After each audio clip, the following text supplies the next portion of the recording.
Judge!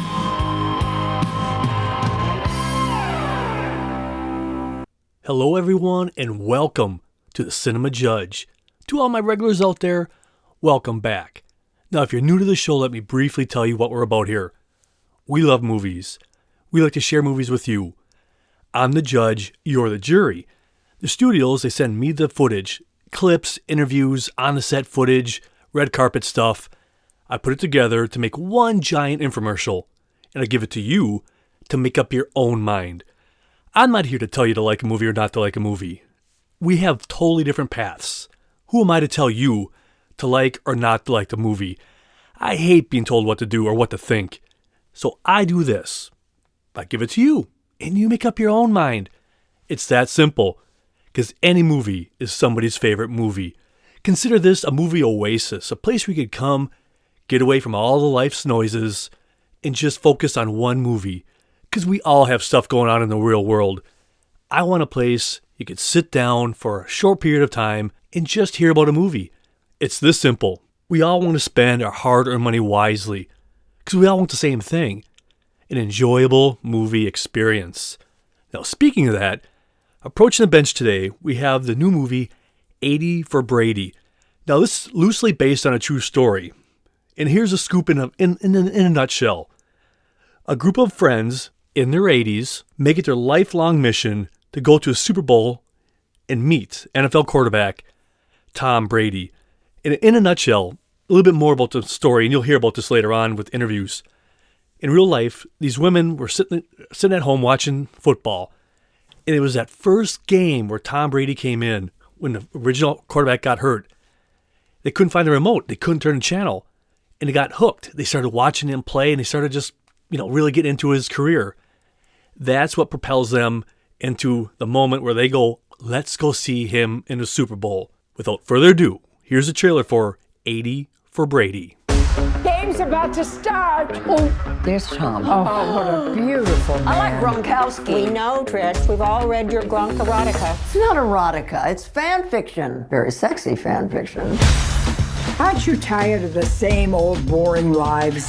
Let's go to the Super Bowl. The Super Bowl is no place for 4 old women. This could be Tom's last one. He's almost 40. That's like 80 in people years. Yeah, we're 80 in people years. I just really need this trip. I can't believe we're actually here. Taking this one. He's cute. So you don't have any tickets? How much for 4? 10,000. 10,000? Well, I have a 20 in my strap-on. That's a fanny pack. If you wear it like this, it's a strap-on. Wow. It is so great to meet you. Beauty has no expiration date. Trish, I didn't flirt. He did. there's so much here to do. We could even win these tickets. This is a spicy wings contest. I could use a little spice. I know her! If you black out, who you want me to call? An ambulance? If you did this to give us something to remember, why? Honey, it worked. Do you think you could get us in? Follow me. These are my dancers. Prove it. What dance moves you ladies know? A twist. A jerk? Let's do it.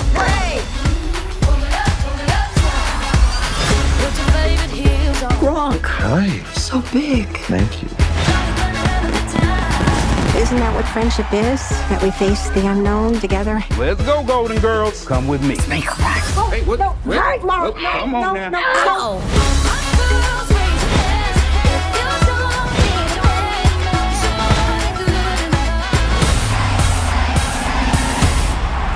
Let's go. Oh my God, that's Tom Brady. These are good. Very good. Oh, careful, they're high dosage. High dosage? Excuse me, I'm looking for someone. Are you okay? I'm Guy Fieri. Now here's the deal with this movie. It's not a sports movie per se. It's more about friendship and an adventure. And it's also not just a novelty about just women suddenly liking sports or football. Because we all know sports are a universal thing. It's not just a male-dominated, fan base. And that's what the director talks about next, Marvin. He talks about that this movie is just isn't about just sports or anything of that nature. It's far more than that. So he gets into that a little bit more.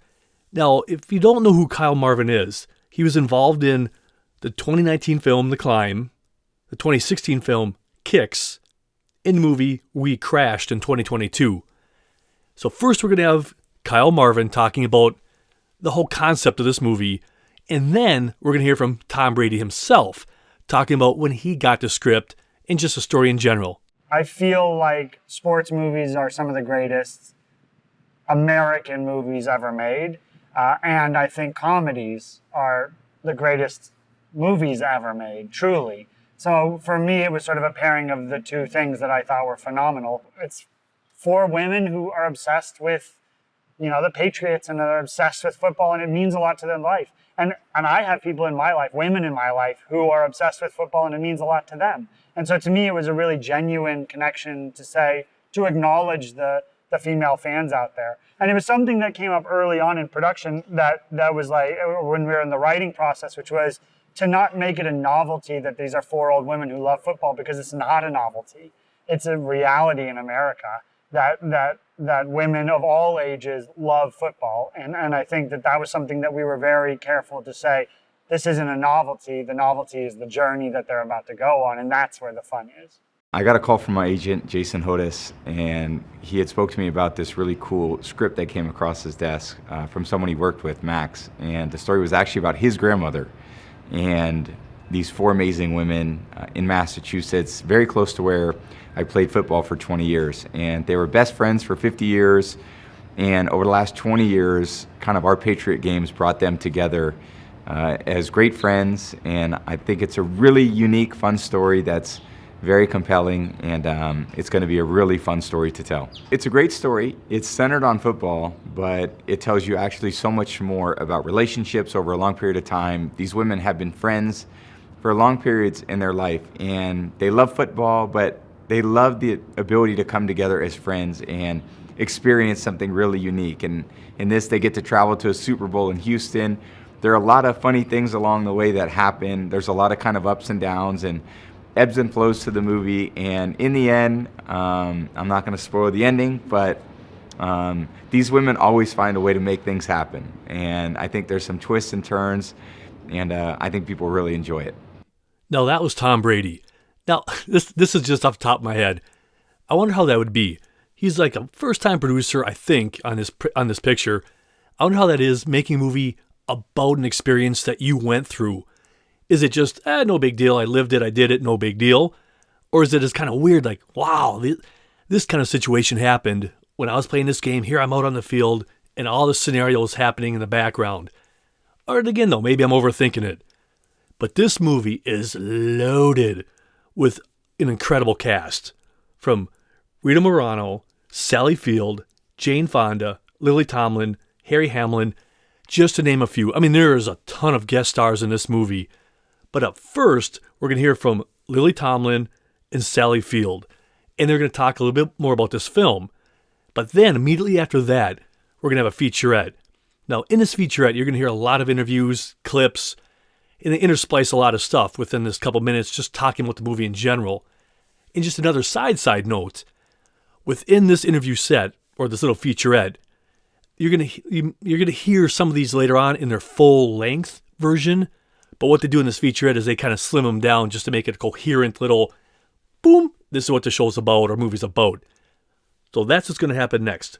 Lily, Sally, featurette. Well, it's about 4 women who are good friends. They live in Boston. One day they just happened to see Tom Brady play football, and it was when he first comes on the field, and he's the 199th draft pick. And they watched him just absolutely win the game. And they got hooked on him right away, and they started watching him week after week, and he just had a profound influence on their lives, and it gave a place for them to gather every week. Every Sunday they looked forward to that, and they got just immersed in the sport. They didn't know a great deal about anything when they first started, but they very quickly educated themselves and really were devoted to the good times they had watching him. And he just won Super Bowl after Super Bowl, and he was kind of dazzling. You you know, he was considered the greatest. At some point in their lives, they began to hear all the accolades that were said about him being the greatest quarterback that's ever lived.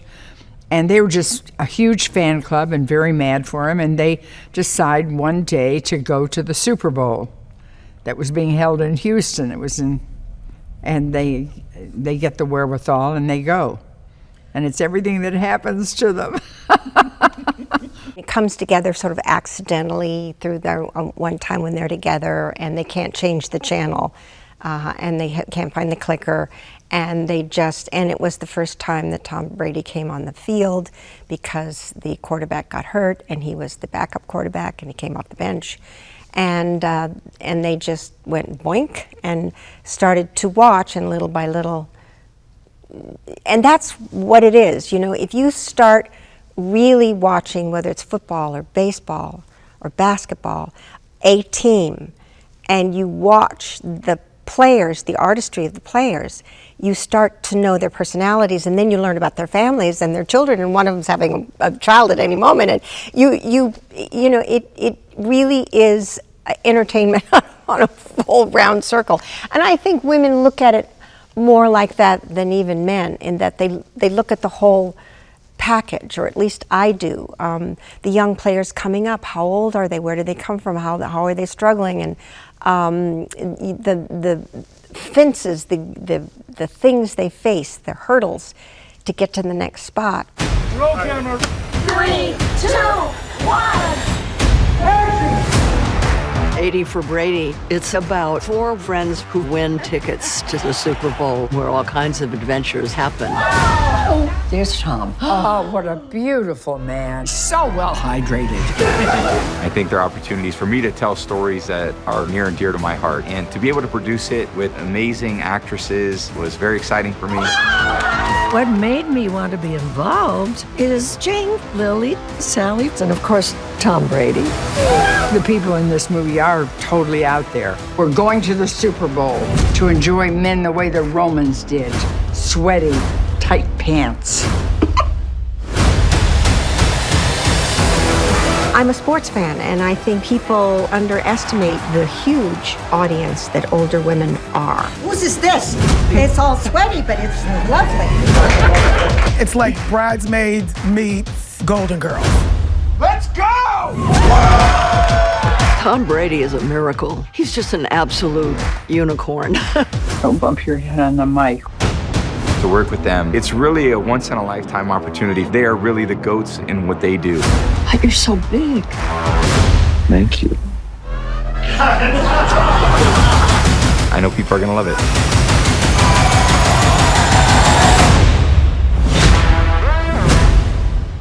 And as you heard there, you could just tell this movie is littered with just cameos, stars. Everybody who's almost anybody is in this movie, because I think everybody understood just how fun of a project this is, and they just wanted to be part of it. And especially working with these legends of Hollywood. I mean, seriously, Rita Moreno, Jane Fonda, Sally Field, everybody. This is just an incredible cast. And up next, we're going to hear it first from Jane Fonda, and she has a laundry list of fantastic career that she's had. You know, I could just go on and on just on her alone for a whole show, but I'll spare you the details and I'll give her the floor.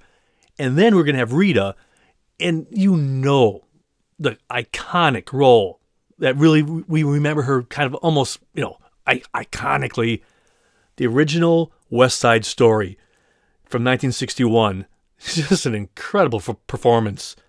And then what made it even better is when she was in the remake with Steven Spielberg in 2021. Not the same character, obviously, but he knew the gravity that she brings to a project, so he brought her in to play another role for the remake. So first we're going to hear from Jane, then Rita, and then immediately after that, we're going to play a scene. And in this scene, all the ladies are sitting in the living room, and then they have a reveal of what somebody walks in with a present, like wrapped in a box, and out come all these balloons. And they go, "What's all this about?" Well, I wanted to make a big deal, but all they had was gender reveal party boxes. And they go, who's having a baby? She's like, no. They're not having a baby. This is how I just want to reveal that they're going to the Super Bowl. So that's what's going to happen. But Rita deserves a major part of the floor here. So when she comes up, just listen to her. Amazing woman. Here we go. I wanted to be part of this film because I think that we need to have a good time now in life, right? People need to laugh and feel good, and this is definitely a feel-good movie. Every time I read the script and I come to the end, it makes me cry, but in a moving kind of a way. Football has a huge following, and I think football fans are going to want to see the movie. Tom Brady is in it. But also the chance to work with Sally Field and Rita Moreno, both of whom are friends of mine, and to do another film with Lily Tomlin. So a lot of things came together, and it was fortuitous. It's a movie about friendship and football. 4 women who've been friends for a long time, and they're big Patriot fans, Tom Brady fans, and they win tickets to see the Super Bowl in Houston. And it's their adventures as friends, each with a very interesting separate story, and then together coming to this game where all kinds of adventures happen. And it's funny, and it's poignant also. I'm always attracted to projects that show the value of women friendships. We drill down to a soul level. And speaking from my own experience, women's friendships can really make the difference between a good life and a not so good life. We have each other's backs, and it's very comforting. What made me want to be involved is Jane Fonda, Lily Tomlin, Sally Field. What could be bad? And I thought anything with these 3 ladies who've already said yes, who were very interested, I thought nothing bad can come of this, but only good. And it's turned out to be exactly that. It's remarkable to work with them. It's about how women get along with each other. And what's good about it is that they're not always angels with each other. They have their disagreements. Maura is kind of impossible in some ways because she says things like, I'm sipping my tea. And one of the other characters, well, you mean you were drinking it? She said, drinking is vulgar. I sip. It's like, excuse me, la-di-da. So she's a bit of a pain in the arse. But they all are in their own ways. I mean, that's the fun of it. What's so wonderful about being our age is I am 90.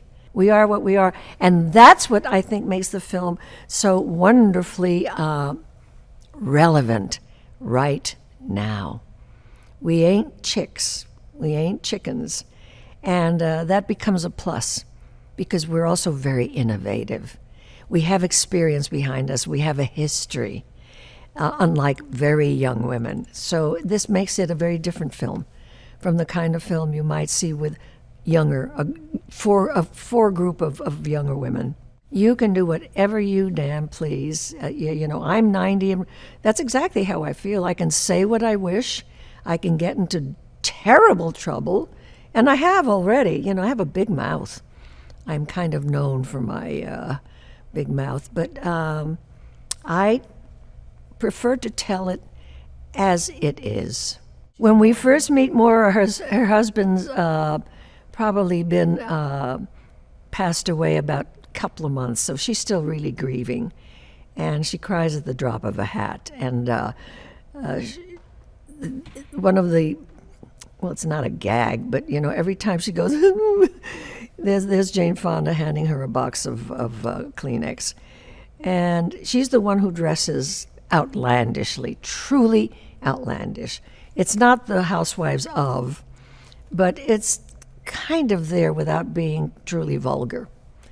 And you're always surprised to see what she's wearing, and that's fun because the women, being women, and I mean that in the most non-pejorative way, love to see costumes, and I'm the only one who really gets to wear costumes. And Allison Fanger, who did all the costumes for Grace and Frankie, dressed all of us. And of course, she dressed my character, and we had more fun. Okay, that's not big enough, that necklace. What can we find? Oh, that's really good, an earring like this. You know, that kind of thing. It's fun. What's going on? You're acting very strange, Lou. Just keep your eyes shut. Lou, I've got to get home before dinner. It's craps night. You got your own house, Maura. Why are you still living in a retirement center? Frank loved it very much. Okay, look. Ooh, I love presents. I love presents. Oh my gosh, what is happening? I wanted it to be a surprise, but all they had were gender reveal boxes. Who's having a baby? No one. It's not a gender reveal, it's just a reveal. Of what? We won the tickets! We're going to the Super Bowl! Oh my God, how did that happen? It's an example of what can happen with loving relationships, which has very little to do with gender. It has everything to do with kindness and love, and caring for each other. It's really, I think it's universal. So it's not, people can come to that conclusion because there are, after all, 4 women in it, 4 of whom are well known. But I think we remind them that there's more behind friendship than meets the eye.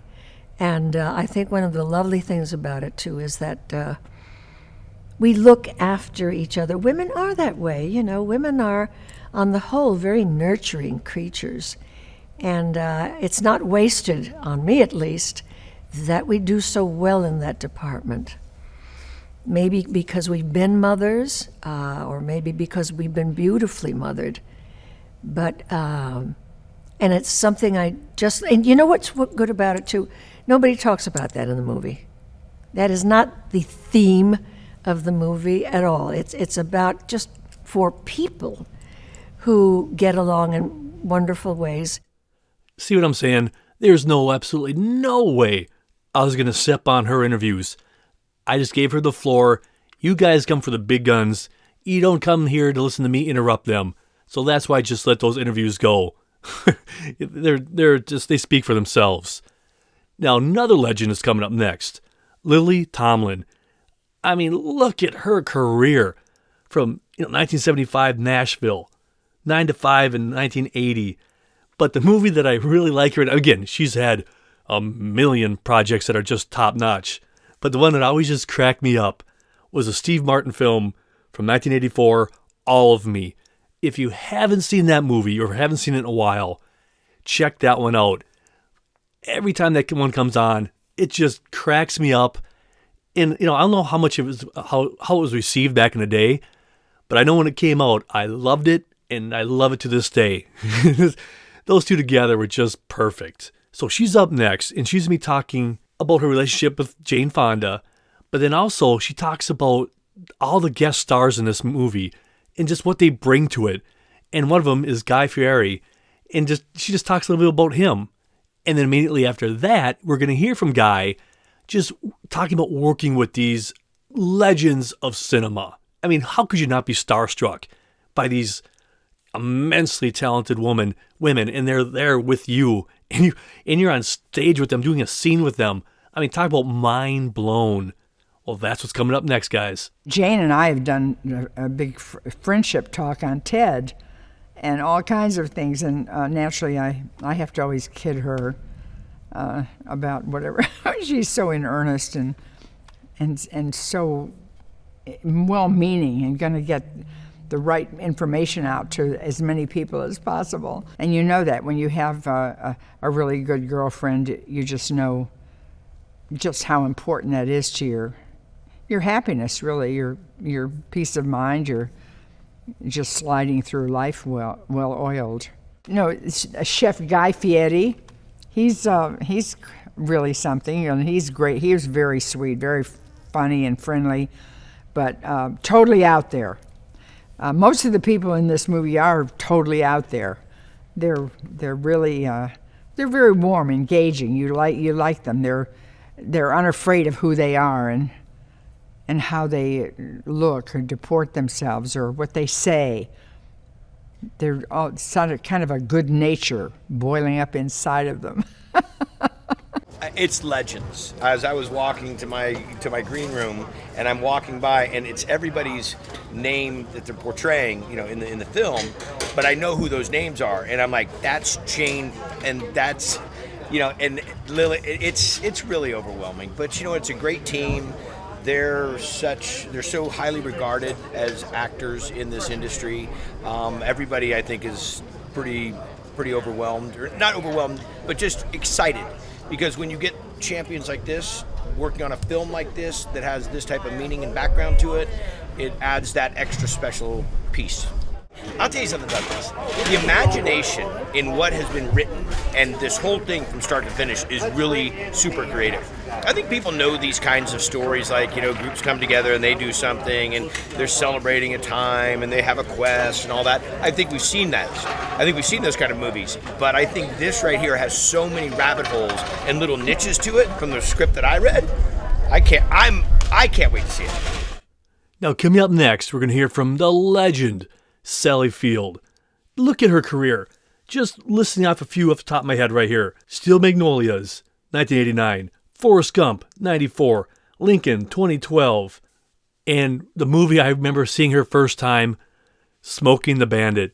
She nailed that character. And when they nicknamed her Frog, for whatever reason, that just fit her perfect for that role. And I remember just later in life, a friend of mine reminded me just like her. It was like a mosh-posh between her and several other actresses. But every time I think of Sally Field, I think of an old friend of mine. So it just makes me feel happy all over. So here at Sally Field, she talks about her character and how she has a little part of the role where she joins this eating contest, and she has only because she's hungry. And then after that interview, we have Guy Fieri, and he talks about working with Sally Field and just how fun it is and nerve-wracking it is at the same time. But while that interview is going, he's outside and they're on the set, and as he's praising Sally Field, you hear her really quietly in the background, not quietly, but she's walking by in the distance. She says, "Oh, shut up," whatever, and just cracks him up. So listen for that in the second part of the interview with Guy. You hear Sally Field in the background. It's just wonderful. I sort of created that because I was looking for specificity. And I know that she had this one aspect in this show where she gets caught up in this eating contest just because she's hungry. And she'd said a few times, so I put all those pieces together that wherever she was, if there was food, then she had a pile of it in front of her and just was constantly eating. And it just turned into who she was. That was the character that, where's the food and how much can I get in my mouth as quick as I can? I'm a Tom Brady fan. I love the story arc of what's going on here. But to be honest with everybody, I think that the end result was I get to shoot a scene with Sally Fields, who I have been a fan of forever in so many movies for so many reasons. And it's great to meet her and great to hang out with her, and a little nerve-wracking. I'm not, she's an amazing actress and has done this forever, and I'm a cook. I'm just trying to keep it together in front of Sally. That's all I'm trying to do. I'm just trying to keep it together. This is something that's a little bit in my wheelhouse. I mean, not that I've hosted a chicken wing eating contest or a hot sauce contest, but I've eaten a lot of hot food, and rallying people together and throwing festivals and so forth is something that I do. But it's a little bit crazy to think who I'm talking to, and I'm grabbing her by the arm and holding her up and saying, "Here's our champ," and doing that kind of thing. Like, make sure I don't grab. It's crazy. It's just really crazy. Now, Guy is just one of the many guest stars in this movie. Also, it stars Billy Porter, and Rita and Jane have nothing but top-notch things to say about him. So you can hear from Rita and Jane talking about Billy Porter, and immediately after them, we're going to hear from Billy Porter. Billy Porter and I did bond immediately. He's a lovely man, and he's funny, but he's mostly a very special guy. He's a very sensitive person, and very thoughtful. I love the way that he articulates Billy Porter is a force of nature. I so admire his flair, his courage, his acting chops. He was just extraordinary. So to get to know him and work with him was a real treat. It was wonderful, yeah. What's extraordinary about it is there's so much history that these four women bring. Jane Fonda, Lily Tomlin, Sally Field, and Rita Moreno. And for me, you know, I grew up with these ladies. You know, I've learned so much about being an actor and being an artist and being a humanitarian at the same time. You know, like all of the things that feel natural to me came because I was able to see all of these ladies before me. And so it's really special and powerful to share the space with them. Well, I think, you know, the lesson that I glean from working with these ladies and being in their presence is that when you live a full life, when you choose yourself and you get to do what you love, there's life in that. You know, who wants to retire when you love what you do? And that's what I get to see every day. That's what I get to look forward to. You know, I want to be doing this till the day I die. The movie has sports in it. You know, I think that's sort of the backdrop for it. You know, it's sort of the Trojan horse. That it is about the sport, it is about Tom Brady, but it's also about a circle of chosen family friends who have lived their entire lives together. And the beauty of that is really, you know, it warms my heart. It's a heartwarming, if you will, film. We're going to hear next from Lily Tomlin and Jane Fonda. First, Lily's going to talk about working with Jane Fonda, what chemistry they have, because they've worked on stuff before, and how wonderful it was to have her on set. And then after that, we're going to hear from Jane Fonda, just, you know, sharing her love for Lily Tomlin, just everything that she brings to it. And then she talks a little bit about Tom Brady, and then also then talks about the director, because she kind of has sympathy for the poor guy, because these women have this chemistry and this history together, and they just keep talking about, oh, remember this, remember that. And she's like thinking, he's just probably saying, guys, just stop. I'm trying to get this shot. This is some fun interviews coming up. Jane and I, people have just remarked so often over the chemistry we had on Grace and Frankie, and I suppose it harks all the way back to 9 to 5. And I have great admiration for her, and I love the other two women too.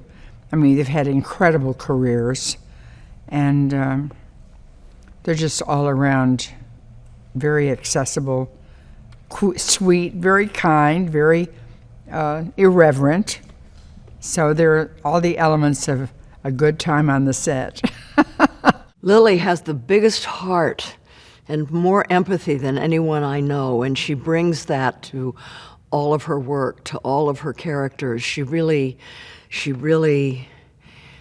goes into the skin of her characters and brings them alive with tremendous compassion. And no matter what she does, she has a funny bone.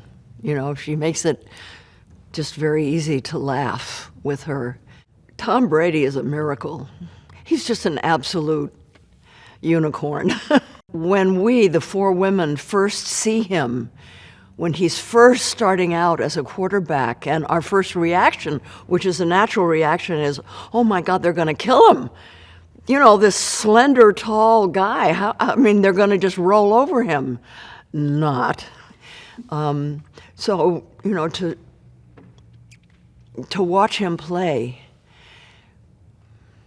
is to see a miracle. I think one of the biggest challenges that Kyle, our director, has is trying to get a word in edgewise, because we have so many stories that we share, so many things we want to tell each other. Remember whens, and how did you, and But in that film that you did, there's just, we got a lot of mileage under our four belts, and there's a lot to talk about. So he has a hard time saying, wait now, just be quiet for a second. I have something to say. I'm the director.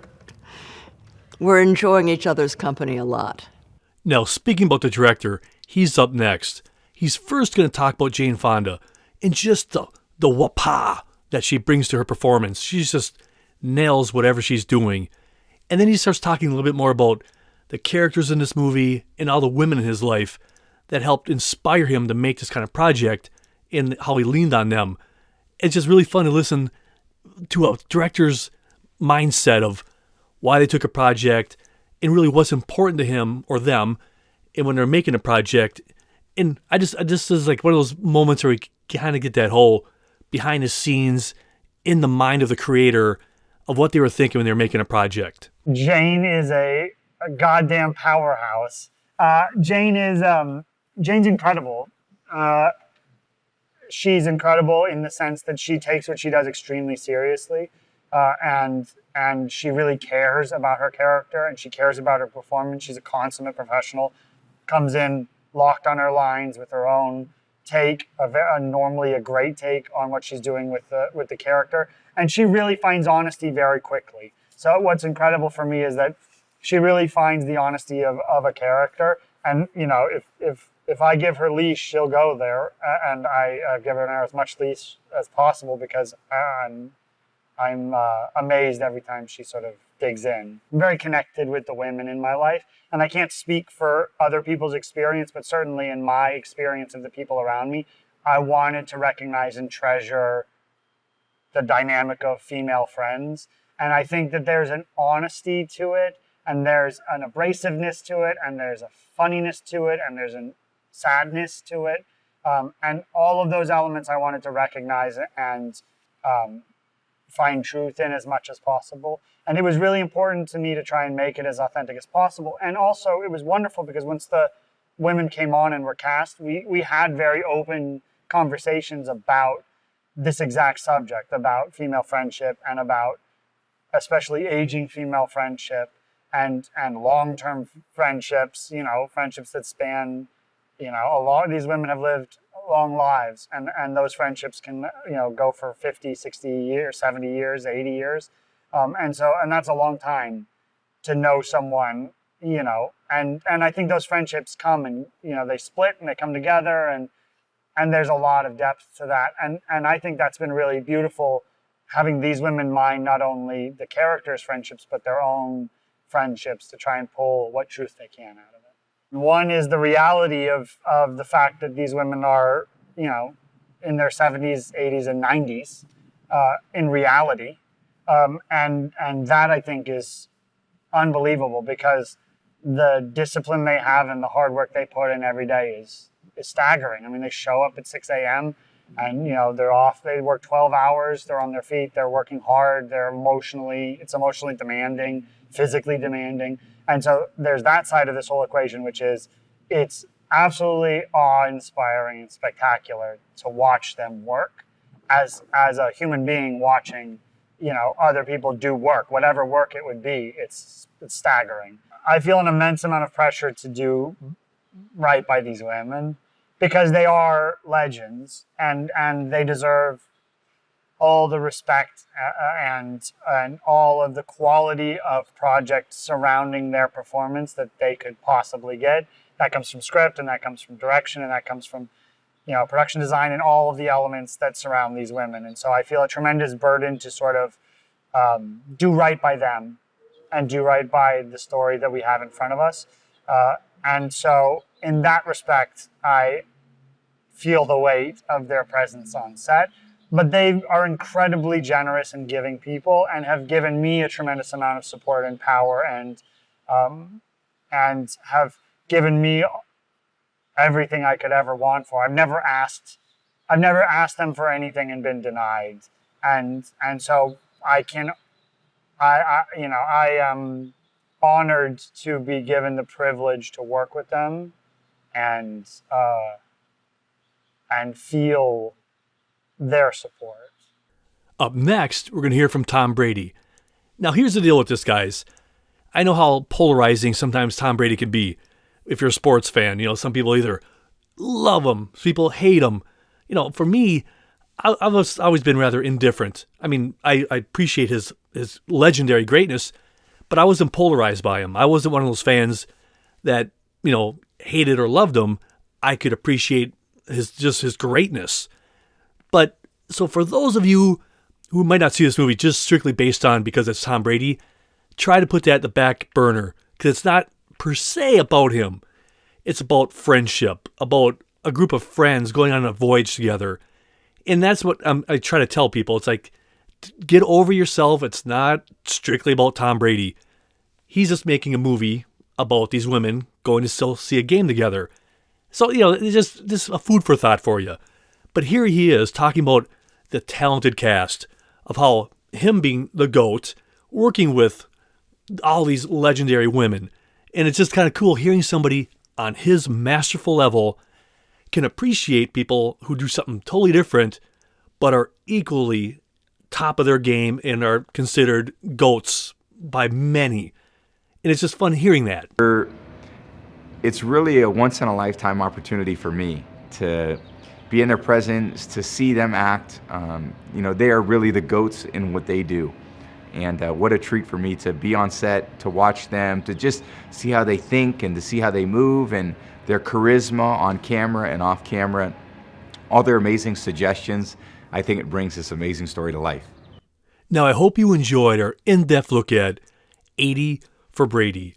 Now, if you guys have any questions, comments, concerns, any way to improve the show, drop me a line, cinemajudge@hotmail.com, or on any of the other platforms out there, from Instagram, TikTok, Flipboard, whatever it is. I'm on most platforms. Go there, drop me a line, because I can't grow if I don't know.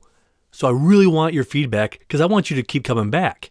What's the point of doing it if no one listens? So please let me know what I'm doing right or doing wrong, or what I could do better. Now, if you want to watch the TV version of this, because most of you know, this is first a TV show, which I convert to this podcast, and it airs in Bloomington, Minnesota's public television channel.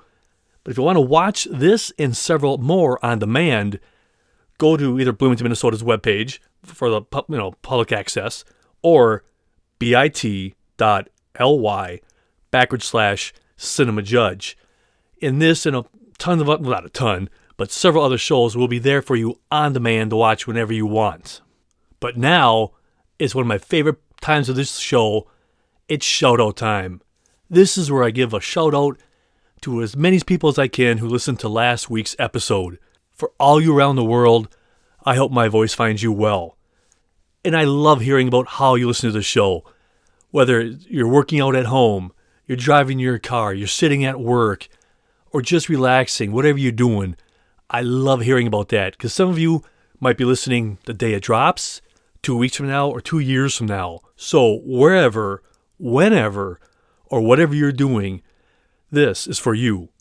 Now, all these shout-outs is not everybody, but pretty much the places that have, several listens. So if you don't hear your stuff shout out, I do appreciate it. From the United States, Switzerland, Germany, the Russian Federation, Minneapolis, Minnesota, St. Paul, Minnesota, Denver, Colorado, San Francisco, California, Phoenix, Arizona, Cleveland, Ohio, Manteca, California, Littleton, Colorado, Morrisville, Pennsylvania, Zurich, South Hadley, Mass, Farmington, Minnesota, Frankfurt am Main, Hesse, and Moscow, just to name a few. So don't think for 1 second, guys. I know I'm redundant on this, but I don't want you to think for one moment that when I see your stuff pop up that you listened, that I'm not absolutely thrilled, because I am. I mean, I honestly do a boogie woogie woogie in my chair. Whenever I see somebody show up, I'm like, yes! Somebody took time out of their life to listen to this show. And so, to each and every one of you, just because I blew by your names there, or your cities, don't think that I don't just go salute to you when I see it. So thank you, thank you, thank you. And if you do like it, please tell a friend, family, or whatever you feel comfortable doing. Because, hey, the more the merrier, right? But now, it's the Bourbon Shoutout. This week, we have 3 great people that I talked to during the week. In an order of appearance, so I just do it that way. Avery, thanks for helping me out. It was a great meal. I appreciate your insight and your opinions, and I hope you liked the show. And then Iris. Ladies and gentlemen, let me tell you about Iris, the mighty flower. And I'm not saying that to be rude or anything. She said I could call her the flower. And this woman, so talented, just focused, driven, and I guarantee you, this incredible woman is going to be something someday, somehow. And when that happens, I'll make sure I'll let you guys know.